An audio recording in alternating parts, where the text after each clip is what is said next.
කට්ටියට පිරිමි ගැටේ දාලා පෙන්නන්නයි හදන්නේ. සමහර කට්ටියට පිරිමි ගැටේ ගෑනු ගැටේ දාද්දි පැටලෙනවා. සමහර වෙලාවට පිරිමි ගැටේ දාද්දි ගෑනු ගැටේ තමයි වැටෙන්නේ.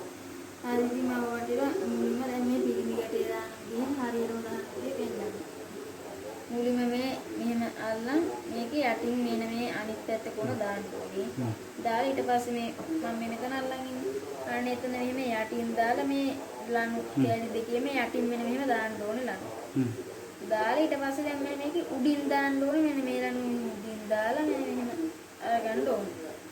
එහෙනම් දැන් මේතකොට මෙන්න මෙහෙම තමයි එන්නේ. මෙන්න මෙහෙම කරලා දෙපැත්තෙන් අදින්න තමයි තියෙන්නේ. මේක තමයි පිරිමි.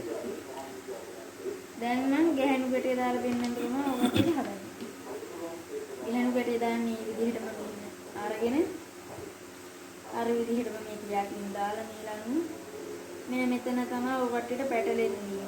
මෙන්න මෙහෙම අර දෙකම යටින් දැම්මන ඉස්සෙල්ලා අපි මේක එකක යටින් දාලා මේ පැත්තේ උඩින් ගන්න ඕනේ. උඩින් අරන් ඊට පස්සේ ඉස්සෙල්ලගේ විදිහටම මේකේ හැබැයි ඉස්සෙල්ලගේ විදිහට දැන් උඩින් දැන් මේක දාන්න ඕනේ යටින්. මේක යටින් මෙහෙම දාලා ඉස්සෙල්ල විදිහට මෙහෙම අදින්න තමයි තියෙන්නේ.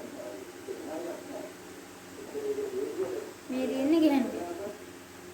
ඒක තමයි පැටලෙන්නේ.